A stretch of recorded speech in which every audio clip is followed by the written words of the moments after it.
Welcome back to another episode of DAS with your boy Sean Mack, and today we're going to be discussing the double amputee Paralympic star Oscar Pistorius, who on the early morning of February 14, 2013, shot and killed his girlfriend REEVA Steenkamp. He said he thought REEVA was an intruder that broke into the bathroom window. This is a tale of feel sorry for me. I'm crippled. I couldn't have committed this crime. So if you like today's content, make sure you share, like, and subscribe to the video. So let's go.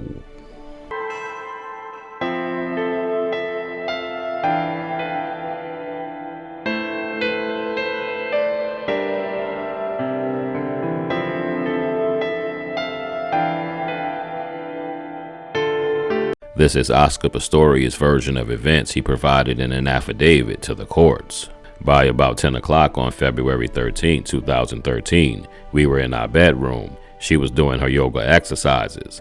I was in my bed watching television. My prosthetic legs were off. After REEVA finished her yoga exercises, she got into bed and we both fell asleep. During the early morning hours of February 14, 2013, I woke up, went onto the balcony to bring the fan in, and closed the sliding doors, the blinds, and the curtains. At the trial, the defense said that Pistorius woke up because of the heat and humidity. Steenkamp was already awake and asked him if he was having trouble sleeping. Walking around on his stubs, Pistorius opened the balcony door and brought in a fan to try to cool down the room. While doing this, he heard a noise coming from the bathroom. He thought an intruder had broken into his house. He got his gun from under his bed and whispered to Steenkamp, "Yo, call the police."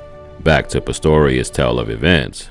I heard a noise in the bathroom and realized that someone was in my bathroom. I believed that someone had entered my house. I was too scared to switch on the lights. I grabbed my 9mm pistol from underneath my bed. On my way to the bathroom, I screamed the words to the effect of him or they to get out of my house and for REEVA to call the police. It was pitch dark in the bedroom, and I thought REEVA was in the bed. I noticed that the bathroom window was open. I realized that the intruder or intruders were in the toilet because the toilet door was closed and I did not see anyone in the bathroom. I heard movement inside the toilet. The toilet is inside the bathroom, which has a separate door. It filled me with horror and fear of an intruder or intruders being inside the toilet. I thought he or they must have entered through an unprotected window. As I did not have my prosthetic legs on and felt extremely vulnerable, I knew I had to protect REEVA and myself. I believed that when the intruders came out of the toilet, we would be in grave danger. I felt trapped as my bedroom door was locked, and I have limited mobility on my stubs. I fired shots at the toilet door and shouted for REEVA to call the police. She did not respond, and I moved backwards out of the bathroom, keeping my eyes on the bathroom entrance. Everything was pitch dark in the bedroom, and I was still too scared to switch on the lights. When I reached the bed, I realized that REEVA was not in bed, and then it dawned on me that could have been REEVA who was in the toilet. I returned to the bathroom calling her name. I tried to open the door, but it was locked. I rushed into the bedroom and opened the sliding door, exiting onto the balcony, and screamed for help. Court documents state, Pistorius then returned to the bathroom, calling out for REEVA as he did so. He said he tried to open the toilet door but couldn't because it was locked. He then went back into the bedroom on his stumps, opening the balcony's door and started screaming for help. He put on his prosthetic legs and then tried to kick down the toilet door. When that did not work, he moved to the bedroom to get his cricket bat. He used the bat to smash holes in the door. One of the door panels broke open, enabling him to reach inside and open the door. He found Steenkamp alive, slumped over the toilet. See, the problem with Oscar is this. His whole life, he's probably been thinking people's boo-boo the fool. Everybody ain't boo-boo the fool. But before I get started, I just want to preface by saying, I got my notes as I always do. Oscar was released on January of this year, 2023. He's living in South Africa in a mansion with his uncle. He said that he's having a hard time finding a job. He can't even find a job sweeping church floors. Nobody wants him. He said his life is ruined and nobody wants to communicate with him. Good. You made your bed, now lie in it. You put on the shoes, so wear them. I'm gonna be adult about this. He can't wear shoes. He's a W amputee. He has prosthetics, so forgive me for that. Let me see here. My main thing is this. He thought he can get away with it. You know why he thought he can get away with it? You have this sometimes with stars. He's a mega superstar in South Africa. We don't know much about him. We just knew the good story of in the Paralympics and him running with the W amputee blades on. So it was a feel-good story in America. But where he lives at, he's a mega superstar.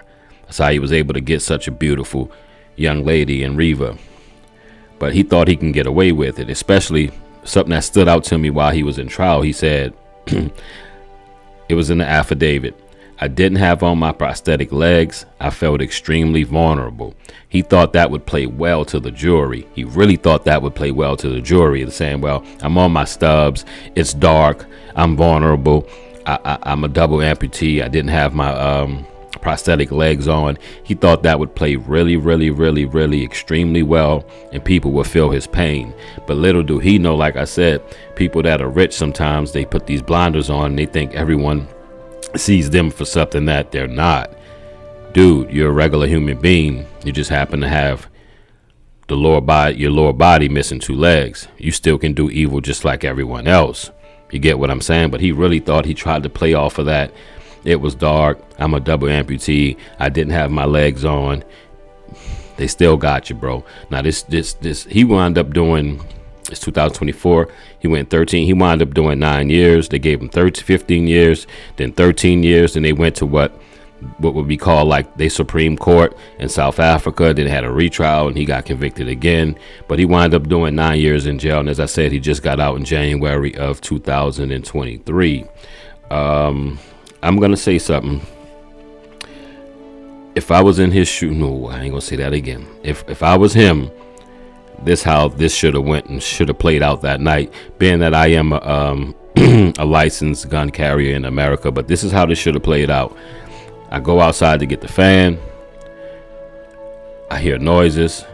I think it's coming from the bathroom. So you got the balcony, the bedroom, and then the bathroom. Okay.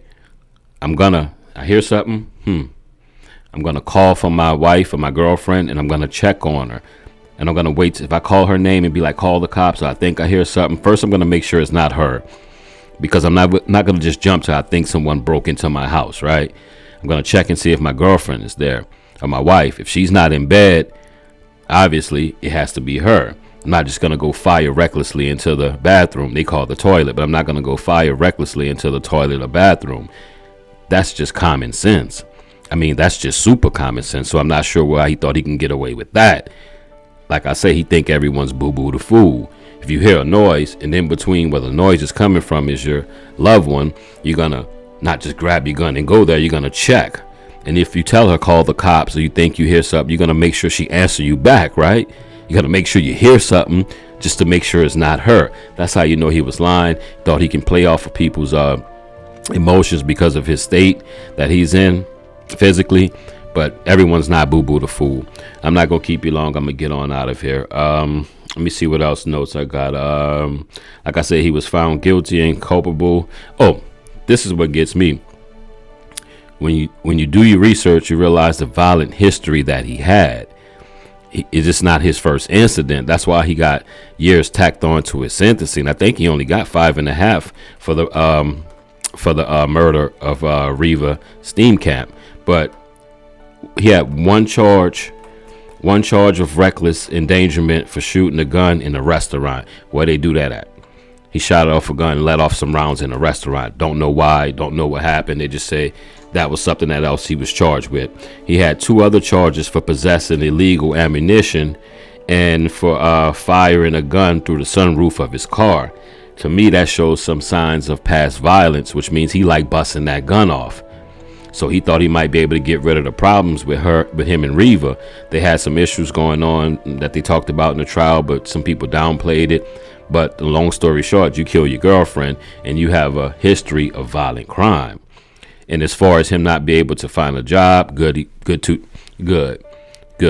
I know they say rehabilitation, you get out, you can do that and do this, but this guy, he tried to get away with something, and he could have just said it happened, and I made a mistake, blah blah blah, but he tried to lie his way out of it. You know what they say, when you lie once, you have to keep lying to make up for those lies. Remember, if you like today's content, make sure you share, like, and subscribe to the channel, and make sure you hit up the notifications so we be all in your notifications when we drop the notifications. All right, but back to him, and I'm gonna let you on out of here. As I said, this was a tale of, look at me, I could never do this because I'm a W amputee. I could never do this crime. Poor me, poor me, poor me. He seemed like he cared more about what happened to him than what he did to REEVA. And that was pretty horrible. And I like to say rest in peace to REEVA Steenkamp. And yeah, Pistorius, Oscar, you get everything that you deserve in life. If you like today's content, make sure you share, like, and subscribe to the channel. I've been Sean Mack, and this is Death After Sports. REEVA Steenkamp.